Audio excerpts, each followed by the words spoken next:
Sa miaging mga adlaw, kay karon hapit naman matapos ang tuig sa simbahan. Usa na lang ka adlaw, ugma mauna ang katapusang adlaw matapos na ang tuig 2023 sa atong liturgical year sa simbahan. Sige naghisgot sa katapusan sa kalibutan.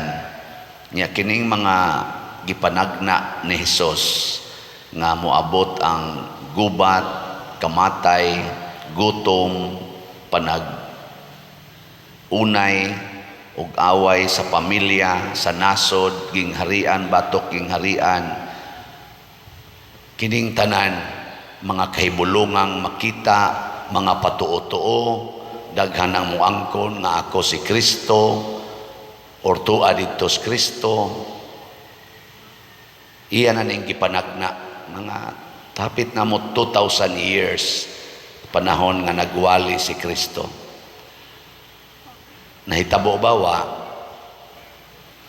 Hinay man kay mong tingog. Nahitabo na ni ron wa? Kung sa may inyong gibati, nanang mga sakit, mga cancer, nanang mga kidney failures, mga COVID, mga unsa pa na dihang mga sakita, ni apasad ning gubat, ginubatay, kining kagutom, ang ato mga pamaliton, mahal na kaayo. Ana, karon naggubot ng atong mga naas gobyerno kay mahal kay paliton, nya naasay pipila ka mga dagkog ranggo, sige sag biyahe, dagko kay gasto, bilyon-bilyon ang gasto. Nya kita dinhi galisod nagkaon. Ana. Naa ni siya. Siging away bahig politika, siging ginasto ay kwarta para anang ilang kinihaay, wa gani mo gasto kwarta para ipaayog balay aning ni ang mga wa nay hapit balay kahigdaan, or ipalit bakhag bugas para ipanghatag aning ato mga kaigsuonan nga 40 taong lisura hapit di kakaog katulos usa ka adlaw. Sige lang silang kinihaay diha, gastos kwarta sa atong panudlanan. Mga inana ba? Mga mura man ni sila wa mo feel. Nya mura ra bag tagpilay ilang gasto anang atong mga hiring-hiring diha anang ilang mga kiha-kiha. Ons pila ibaw mo milyon-milyon na. Di na basta-basta. Atod pa sa akong silingan, dili na matabas-tabas. Kung saan di matabas-tabas, dili day basta-basta. Nahitabo na ning tanan kay gitag-an ni Kristo karon sa atong ebanghelyo o gipakita sa dires ni Daniel sa iyang pananaon nga naa gito katong upat ka mananap nga makalilisang kaayo katong mga beasts, mga andakiro kay tanan nya nagunay-unay lang pud sila pinatyanay, unay-unay nakapakutaw sa dagat, murabag makapagubot yun sa kalibutan. Kining kagubot na kining mga kalisang ana linog, so grabe kayong linog, mga bagyo perting kusuga, mga baha, mga flash floods. Ang uwan sa una mga ligo umtas uwan, karon mo banlas ng uwan, mo patay na ang mga atop na lang ko'y makita atong makita sa mga balay, wa kay na mahitabos una, pero karon na kanang amo lang kay diha sa Guadalupe, wa gyud mi kasuway diha ang baha mosakas bahay, pero karon manakanas balay ang baha we. Ana, abisa kining ato dinhi kani bahaonon magidinoon ning ato dinhi San Vicente, liluan ato padong siyate. Samot na gyud karon. Di ba? Mag-ayo sad, magbutang og drainage, di man abutang ko sa katuig, tuan na sad, nilunop na sad kay puno na sa drainage. Unsa man ba-discourage ta o dili? Relax ra ba mo? Niining tanan, relax ra mo dili? Tulo ra man kabuk ni. Andam na mong mga matay? Nindot istoryahe. Ililingi ako na imong tupad na okay ra ni mo mas stage 4 ka. Okay, na pa no? Imong tupad ba? Ingna, okay ra nimo ma stage 4? Alab, inom ana mga supplements. Ako sa nasa ko'y maintenance pagka 60 years old. Oh, patyon no nasad. Si anak gina pader, sugod nag-ingon anak, dugay anak pader, tagsa na nakabaks ang imong imnunon kay purti ng daghan ang maintenance para lang hindi ka mamatay. Napatay lang yapon. Unsa man gyud solusyon ani aron ta ma-relax? Niingon si Kristo, kung mahitabo na ning mga butanga, ayaw mo karatol. Barog og hangad sa langit, kay hapit na ang inyong kaluwasan. Kaysa dili pa maghari ang Ginoo sa atong kinabuhi, mahitabo kining mga kasakit, mga sakit o kasakit o kining kamatay. Unsa may buhaton? Relax. Hangad sa Ginoo. Dawata ang kamatuoran nga mahitabo gini. Mahitabo gyud. Labi na gining pagkamatay. Mahitabo ginang pagkamatay. Niingon mas Kristo, buhi ang uban inigabot niya. Pero tungod sad kay inigabot niya, mungit-ngit man ang kalibutan, mabungkag man ang tibuok mga planeta, patay lang gyapon ang buhi inigabot niya. Kay patyon gyud usa ta, una pa maghari gyud sa tinud-anay ang Ginoo. Munang matud pas unang pagbasa, giablihan ang mga basahon o gihukman ang mga tao didto sa basahon sa kinabuhi. Gitagna man sa ng Kristo nga kinahanglang masuwat kita sa basahon sa kinabuhi, di ba? Katong iya mga apostoles porting lipaya, Lord, napapahawa na mo mga yawa, among napaayo ang mga masakiton, amo rang gipandungan sa among kamot, pinaagis imong ngalan na ayo dayong masakiton. Ingos Kristo, ay mo paglipay ana. Kay nagtuo mo di mo mga matay, karong mga pila ka tuig o pila ka adlaw, patay na mo. Ay, lipay mo nga ang yawa imong na papahawa, na exercise nimo, lipay ka, mubalik ra na. Kanang na-healed, iyang cancer, karon cancer free na, mubalik ra na, stage 4 gyapon ka na. Kay mamatay lagi ta. Ayaw mo paglipay diha. Unsa man di among kalipayan, Lord? Sa inyong pag-alagad sa mga giyawaan, sa inyong pag-alagad sa mga waykaon o mga patyonon, sa inyong pag-alagad aning mga masakiton, ang inyong pangalan nasuwat na didto sa langit. Kana mo itong kalipayan. Pasabot, padayon tang mag-alagaray, padayon tang maghigugmaay, padayon tang nga magsigi og pasayloay sa usag-usa. Nga naman, aron masuwat ang atongan dito sa basahon sa langit, dili kay aron mabuhi ta dinhi, di na tinuod oy mga matay ra gyud ta. Di ba? Sige mo dihag kahadlok, bisag asa na lang mong muduol para lang gyud maayo sa sakit, istoryahe. Unsa magi tinuod nga healing? Unsa may tinuod nga healing kanang mawa imong sakit? Ha? Wasan mo iklaro. Kanang ma-relax ka bisag na akay sakit, kana healed na kadiha. Kana bang makadaig yapon kas Ginoo bisag hapit na ka mamatay tungod sa mga sakit o kasakit. Sama ba nila ni Pedro Calungsod, Lorenzo Ruiz ug sa mga martyrs nga bisag gaungaw na sila sa kamatayon kay naana ang tigputol sa ilang liog, naana ang tiglaslas sa ilang panit, tiglansang nila sa cross, relax ra sila, nag-awit og mga pagdaig sa Ginoo. Kana mo itinuod nga healing, nilingi imong tupad. Nga relax ra kag kulataho sa imong bana or sa imong asawa. Ana, relax ra ka. Mao na makigbuwag bandayon. Matud pa sa atong tubag sa Salmo, kung sa atong tubag nato Salmo, hatagi siyag himaya ug pagdaig nga walay katapusan. Sige ra gitag himaya sa Dios, daig sa Ginoo. Mao nay gibuhat sa atong mga santos panahon sa kalisod nagdaig sa Ginoo. Panahon sad sa kaabunda, nagdaig og naghimaya sa Ginoo. Nga bitay ni text, daghan mang mo text na kog mga nindot kaayo. Usaan nindot sa paminawon. Na iniingon ako, Padre, sa sige na kong paminaw sa imong wali nga magsigig hisgot og kamatayon, din adyod ko mahadlok mamatay. Sa una, Padre, ighisgot ni mo ana, makaingon kong sa ning paria magpunay, magpanungo. Pero nadugay ko nun sakto bitaw di ay, no? Mo sa na inyong gibate? Or magsigig, yan, nasaan? Patay na sa niron.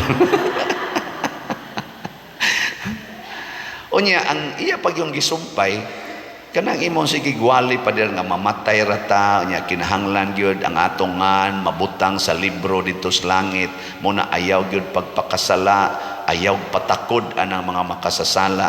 Sus, Padre, sa una, mga sobra tingali 30 katuig yung kong antos aning akong pagkayawyawan, kining akong pagkagumbulan gyud sa akong mga anak, Pader. Sige kog yaw-yaw hangtod karon sa ako na sa mga apo, sige kog yaw-yaw. Pero musulti ko, Pader, mga tuig na kapin, sa sige na kong paminaw sa imong wali, wan adyod ko magyaw-yaw, Pader. Din adyod ko masuko. Naku, nindota sa daning iyang text. Naamo anang batasana? Wag yapon mo klaro. Nasa iningon ako, Padre, sa una, purti na kong musugal og manok. Tari, apil pa ko ng mga dirbe, daghan kay kog manok. Sa sige na kong paminaw, Padre, nga kana daing sugal iya ginasiyawa, akong gihunong, Padre, gipanghatag ko nun niya iya mga manok, karon wa na gid siya sugal, ambot unsa kayang giilis. Nasa uban mo ingon nga, sige na kong paminaw nimo, Padre, kanang mo ingon ka tiguma gid ang kwarta, ayaw na sigig sugal anang swertres, ayaw pagsigig panigarilyo. Nawa gid akong sugal, Padre, sa swertres o kanang panigarilyo. Ako na nang gitigom, nakapalit na kog mga uniform sa akong mga anak tungod ana, kapalit pa ko, Padre, og bag-o na mong TV tungod anang akong tigom sa akong gipanigarilyo og siging sugal sa una. Naku, nindot kay testimonial kay ba, no? Napagayuban ingon gitigom nako, Padre, kay gipalit na kog slot. Nako, kani mo healing, mo ni tinuod nga healing. Pero nagi murag amazing kaayo kay matod pa niya ako, Padre, na ako'y maintenance aning hubak, high blood, napagi-arthritis. 20 years kong ga-maintenance ani. Nya, yaw-yawan kay ko, pikon kay kustanan sa akong mga kuyog sa balay. Pero sa sige ko niyang paminaw sa wali na ako aning mamatay ragyod ta, ang importante malangit ta, importante mahunong ning mga sala. Matod pa niya, mga duha ka tuig na din akay siya magyaw-yaw. Wala lagi kanang relax na gid siya. Ang pinakanindot, nawa ang iyang high blood, ang iyang hubak ug ang iyang arthritis. Mga tuig na kapin, wa na siya maintenance. Oh, nawa ko no. Adi man mo motuo. Pero ang pinakanindot nga iyang gitext, sa nahibaw ka, Pader, unsay ni puli karong bag-o. Naku, unsa man? Ingon siya, cancer. Na-diagnose ko og breast cancer ba to? Ana, ang iya ko nung suod nga doktor nga mo ay nag-check up niya, naglibog unsaon pagsulti ngadto niya nga cancer na siya. Pero paghuman ko nog sulti, iya ko nung giingnan, nganong maproblema man kadok, nga ganahan man kay ko ana. Kaya makakita na ko sa Ginoo, hilak ko no sa iya mga kaubas pamilya, hilak. Isa, nganong manghilak manggod-mogod nga ang nindot moadto mangitas langit. Nya kani agianan man ni padong sa langit, nanga-relax ko noy hastang iyang doktor, pwede na santo sila makanser. Kaya ko nalingay mong tupad, na unsa ka karong taod-taod, madiagnose kag stage 4. Relax ba ka? Nya ningon din ko niya, salamat gyud kaayo aning imong sharing. Nakita nako dinhi ang imong yung healing nga tinud-anay. Wa na kay kahadlok sa kamatayon. Mas excited ka nga mutan-aw sa imongan nga nasuwat didto sa libros kinabuhi sa langit. Kadtong mga beasts, kadtong mga andakiro kayo nga mga ngilngig ang mga mananap, matod pa diri sa unang pagbasa, nangahanaw lang to pag-abot na sa kordero sa Dios. Pag-abot na ni Hesus dito sa iyang trono, nangahanaw ra tong mga mananap. Kini karong mga kagubot sa kalibutan, kining atong mga kaigsuonan nga purti gyud kayawanon ang mga batasan, bisag dinhi simbahan ay daghang yawanon, maapil na ning nagwali karon mayawanon sa niusahay. Munang mahadlok sa ning uban ako mga kuyog dinhi kay siging wali-wali nya yawa lang yapog batasan. Kining tanan mga hanaw ra gid ni.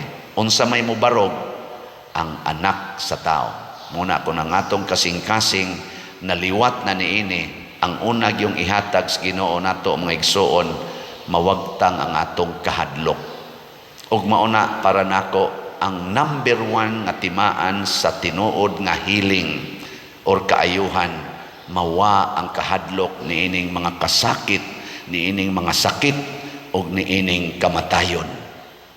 Mawa gani na healed ka, pero musamot gani imong kahadlok sa sakit, sa kasakit ug sa kamatayon, wa ka ma-healed. Bisan pag inig-diagnose, wa kay sakit, wa na kay cancer cells. Nakadaghan din mo anhin ako, pader, naglibog ko, di jud ko katog, magsigig ko ba akong dughan, magpalpitate ko, di ko katog, di inig-pa-diagnose na ako pader sa doktor, bisag unsa na lang examination, normal ang tanan, pero ngano man pader nga kapoy man kaayo, di man ko katog.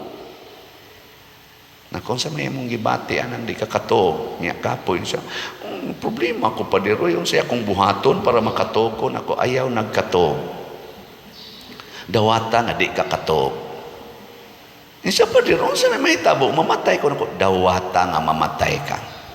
Kay bisag kining imong giatuba nga pari patio no nasad ni, bisag ka ng Santo Papa mamatay na. Bisan katong si anhing Father Fernando Suarez nga hasta patay buhion tungod sa iyang pagkahiling priest, namatay lang gyapon, gaduwa rag tennis, namatay. Bisan si Bishop Chupilo Kamomot nga ipanghatag ang tanan, higugmaon ang kawatan, higugmaon ang mga mangingilad, hastang mga tao iyang higugmaon, hastang iyang karsunis ihatag natos mga tao, purtig yung buotana, namatay lang nga nabangga ang sakyanan. Way siguro karon iglakaw nimo mabanggaan kayo, simbak ko pa o simbak mo na kwato ana, maunang batasana ang nakapawa sa imong relax nga kasing-kasing, siging kuba imong dughan, wag tanga na dawatang mamatay ka sa sige na mong hisgot, nagkatawa nga nilakaw, ambot kag buhi pa ba to? Nga naman ingong Ginoo, moabot na ining mga panahon na ako naman ning gisultidaan, ayaw karatol, tindog ug hangad, kay ang imong kaluwasan haduol na. Nya inig kamatay na gid nato, luwas na ka. Ngano man sa buhi pa ka, gasigi kag kuyog sa Ginoo nga nag-ingon, alagari ang labing ubos. Whatever you do to the least of your brethren, you do it to me. So salamat sa namalit og slots, kay nakaalagad tas labing ubos. Kaning atong sitiyo, ato ning ialagad sa labing ubos. Ang ato na rong focus, kay nahuman naman to distribute ang mga bugas, ang ato na rong focus mao ang pag-ayo sa mga balay nga mga gubaon kaayo, mga 140 ni kabalay. Nya kun mahurot ni kahalin, posible nga ato nagyong maayo ang 140 kabalay nga nasa tuylaing nagtampuog nga request, mga balay na sad nga dili sakop sa atong parokya. Kadungog mi pader nga kuan, ayuha sa di among balay kay pitin tubig, wa na lang ko nibasa nako time sa diha sa na siya, kay wa pa mahuman din hiunahon taning atong parokya. So pila na may halin nato sa sitiyo, ang atong halin niabot nag 48,188 slots, naapay 15,812 slots nga available nga tag 100 pesos per slot. Pakpaka na to ang namalitan ni Kotobra ni Rong December 25, 15,000 na lang ato ning paspasan aron sad mo increase po ning atong DSAP o ang atong SBF DAG nya ang atong 300 slot challenge nga tag 30,000 ang kada challenge, nakadawat na punta og 19 ka 300 slot challenge. Pakpakan sa nato kani ang ato sang DSAP niabot ng atong halin og 145 ka slots niya. Out of 145 slots, 125 pa ang na-remit niya, naapay 20 ka slots na gi-pledge. So ato sa ning iampo nga ma-remit ngan hinato niya, naapay balanse nga available slots sa DSAP 25 ka slots nga tag 500,000 pesos per slot niya. Kotobra sad ni December 25 niya. Ang atong SBF DAG irog-irog lagi nagmay 1,556 na atong halin niya, naapay 58,444 nga available tag 100 o tag 500 ni per slot. Nining tanan ato yung daygon ang Ginoo tungod aning mga tao nga nabang bisan sa kalisod, sige hatag karon sa kalisod nato nya moayo tag mga balay kamong ni apil ani nasuwat ang inyong nga dito sa langit. Ngay mo text nako, Father, di man ting na tinuod nga kun mo palit mo aning slot malangit mo. Karon ako ginang pruibahan ninyo, basta ni palit mo slot tungod kay gusto mo tabang sa mga kabos pinaagi din hinato, nasuwat na ng inyong nga dito sa langit. Nya kamusang na ikapalit nya, sige mong paniguro kay di gid mo palit inyo ra yung tigumon na miligro na mo. Inig abot sa panahon matod pa ni Hesus, inig daguok na sa kalibutan mga gunob na basig wa mo masuwat dito. No. Pero kaning atong gibuhat mga bungkag ra ni, mabungkag ra gini kana mga balay atong gipangayo, mga bungkag ra na kay moabot gina mga bagyo, mga linog, mga gubat, mga bot gina.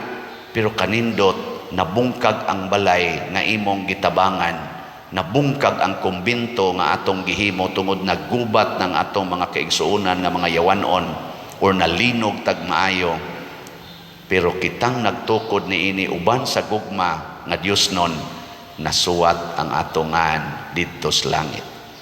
Maunay gitawag og tinuod nga investment for eternity, dili for the world. Nindog na ta mga investors sa kalangitan.